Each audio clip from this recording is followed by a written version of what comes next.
What is going on, everybody, and welcome back to another Yu-Gi-Oh! Early Days series. In this episode, we are going to go ahead and jump back into, not Dark Stories.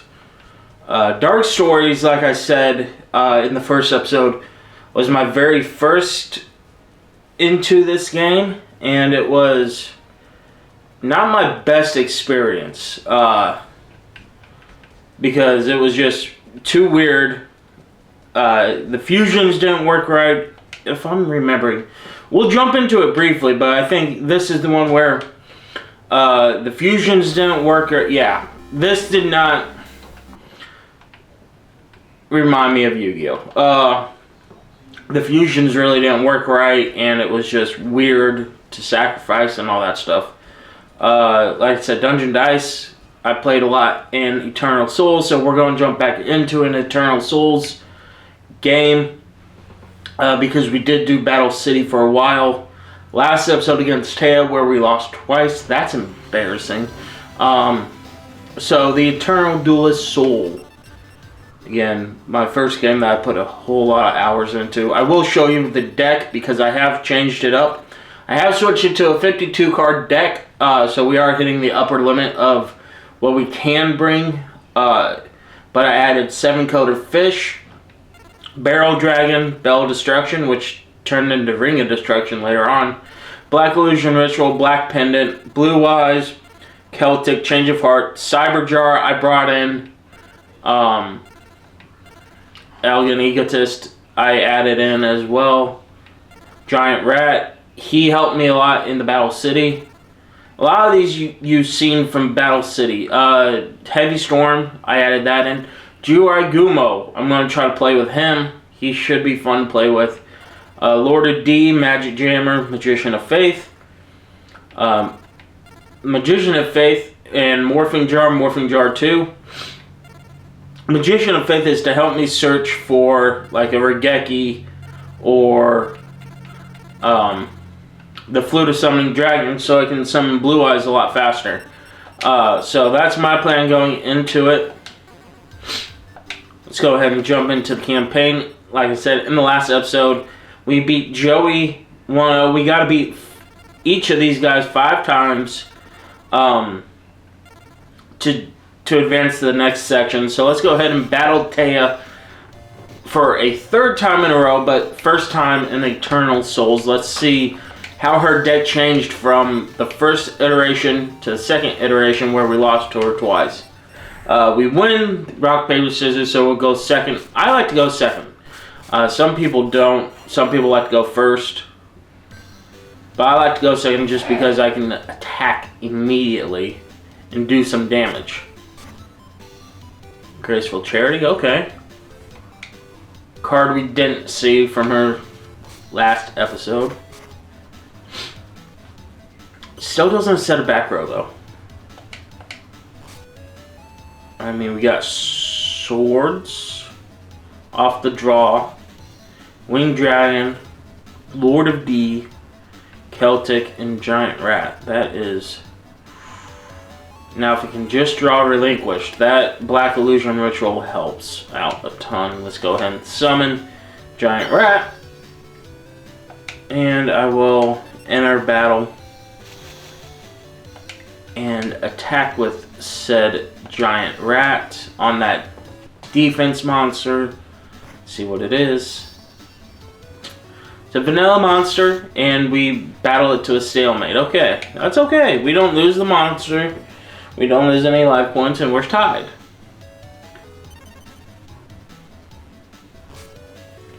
See what she does here on this one. Sacrifice for that.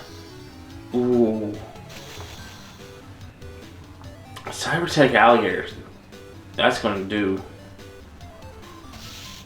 Yeah. Okay, so. And what's worse about this is that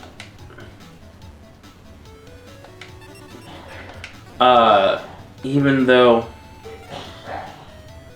you card, that's a flip effect. I don't want to use any flip effects. Flip.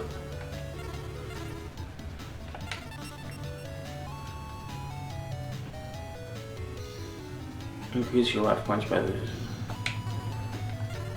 Let's go ahead and get Irby out here, even though it's not going to be able to attack yet. Like I said, Taya has a strong deck. Chapel helps. Set that. Can't really do anything else though. So I'll go ahead and throw out swords. Yes, it's an early burn of Swords of Revealing Light. But when we are facing a 2500 attack monster, we need all the time that we can. So I'll just have my monsters in attack mode for now, knowing we can't swing over it, but there's no harm in us putting it in attack mode. I'm just waiting for a good...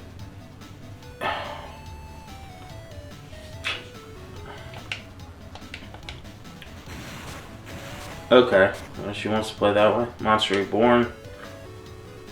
Giant Rat. Why is she pulling Giant Rat out of mine?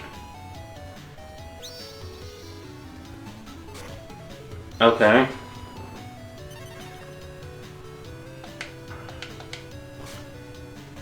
Black Pendant. And this thing can help now. Celtic Guardian. Black Pendant.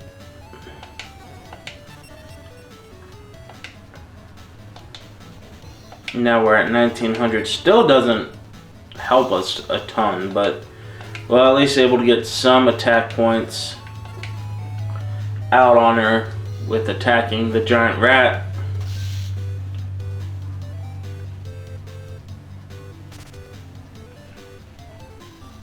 What's she playing for? No.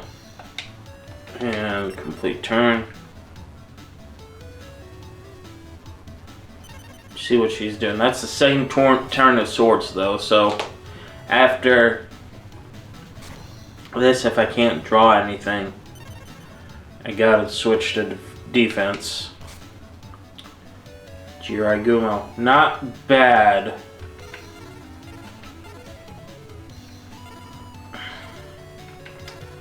See, if I would have had Jiraigumo before, I would have attached the Black Pendant to that.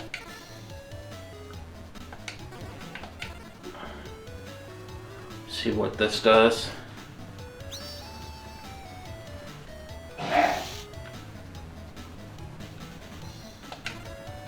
And attack.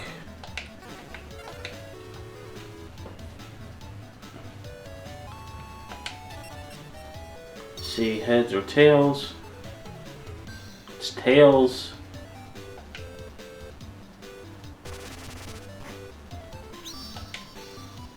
Magician of Faith. Yeah, that's the only bad thing about Jiraigumo. If you guess wrong, you lose half your life points.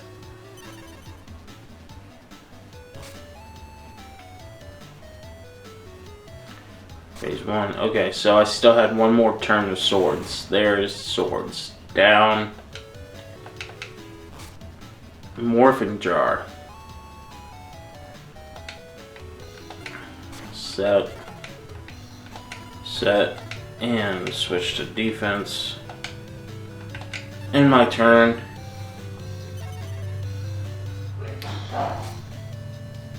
Stand by, main phase.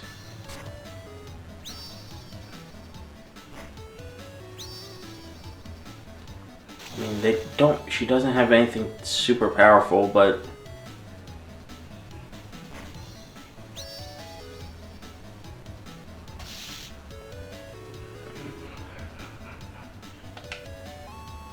until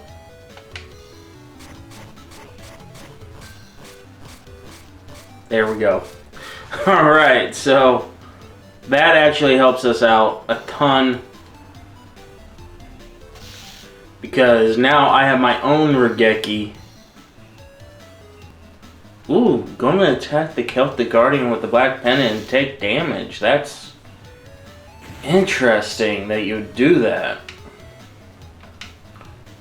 Honestly. 700.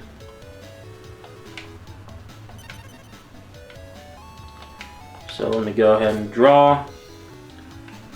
Flute a Summoning Dragon. I know what I must do. I'm gonna set that. Set the other trap hole.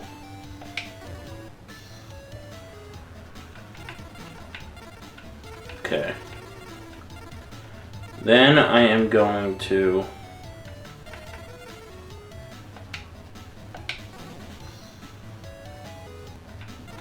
go on Monster Reborn.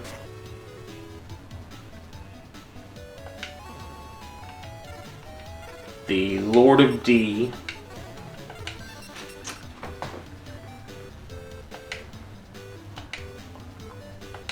Put it in attack mode. Then play Flute of Summon. Oh.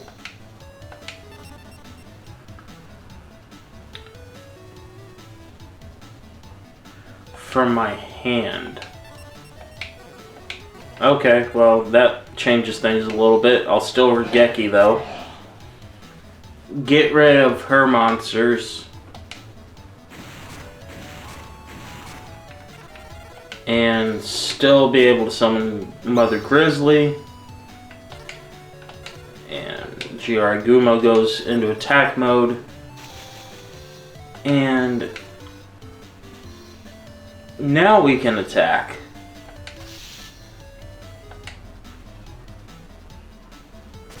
Do 12, do 14.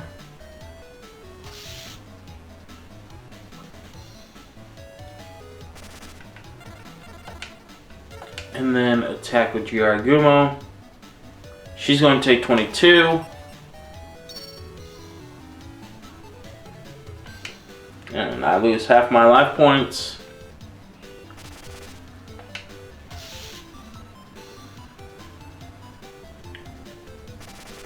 But now it's a lot closer. See, and here's what I learned from TPS with Jiaragumo.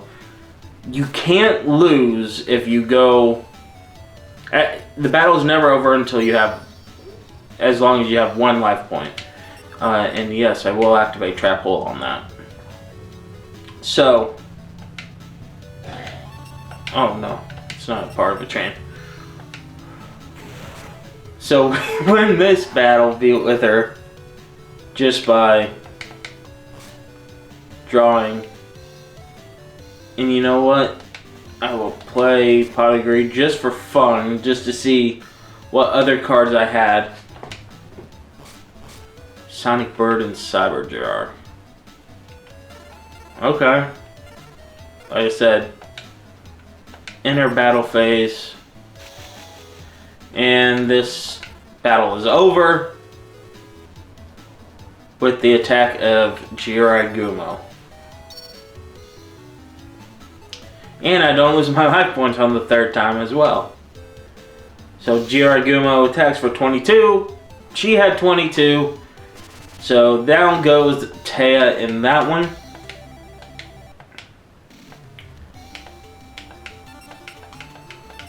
Definitely win, and I will go ahead and pick Magician. And then go ahead and play Tristen. Tristan's tricky because I don't think that... well, I shouldn't say that because Taya I didn't think would be a challenge, but she was, so... ooh, although we do have Man-Eater Bug to open up. That's not a bad opening hand, to be honest. What's he doing? Goblin Secret. Increasing his life points. That's interesting. Draw phase. Mystical Space Typhoon. Will be set down. Celtic Guardian Mahavaivo. Mystical Elf, Semicolor Fish, and Man-Eater Bug. So let me go ahead and summon Semicolor Fish. And attack with one of the strongest vanilla monsters. You know, we saw Juagumo as an effect monster that had great no tribute to summon, and it's hard to swing over. Semicolor Fish does the same thing, but without the bad effect. No, because you're not playing Mystical Space. So I will go ahead, pick up Pot of Greed,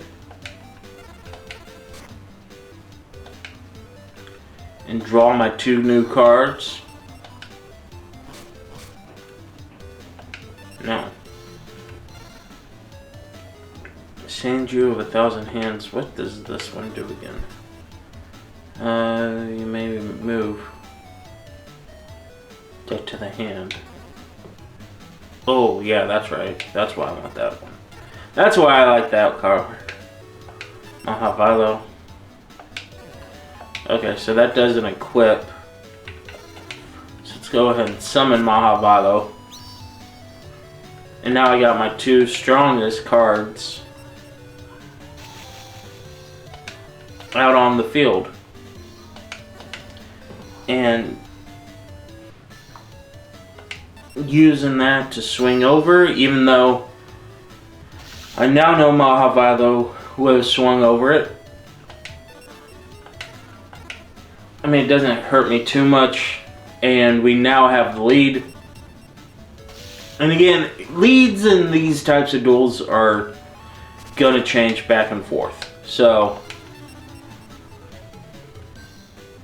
when I say I have a lead, that's tongue-in-cheek. You don't feel comfortable unless you know that you have an unbeatable board, and even that can, in early Yu-Gi-Oh, it still could get beaten by like a Regeki, because we've seen. Now this is why I like Mahavilo. So I will go ahead and add Black Pendant onto Mahavilo. So instead of 800 points, he now has instead of 500 points, he now has 1,000 points, and again, just helping us out.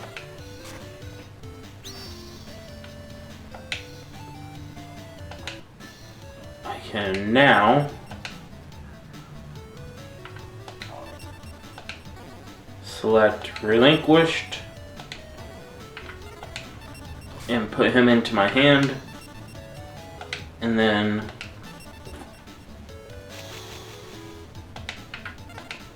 attack with 7-color fish.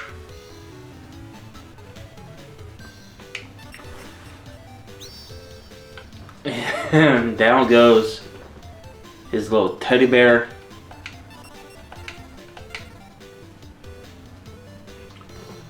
And now with Mahavilo's 2550 instead of 1500, or 1550, that helps out a ton. And then Senju direct attack will get me even closer. And this is where I get to see what my deck does, and this is what I really enjoy. In phase 1, set, no. And then pick up Cyber Jar. 1950 Man-Eater Bug. Celtic Guardian. And this one just nice quick battle. And again, mostly using cards that I had in my own deck that I added in to help enhance how I play with these cards. And like I said in my opening episode, that's how I learned how to play with my deck. I would plug in, take the 10-15 minutes it does to plug in all those codes that are at the bottom of the card, and then realize that learn how to play with how that deck is constructed. And it turned out twice now it looked like I was down and out, but able to pull out a win this time. I don't even take battle damage. So let's go ahead and so we get another Irby and one-eyed shield dragon. That Irby is going to go ahead and be added to the deck right now, because you can never have too many low-level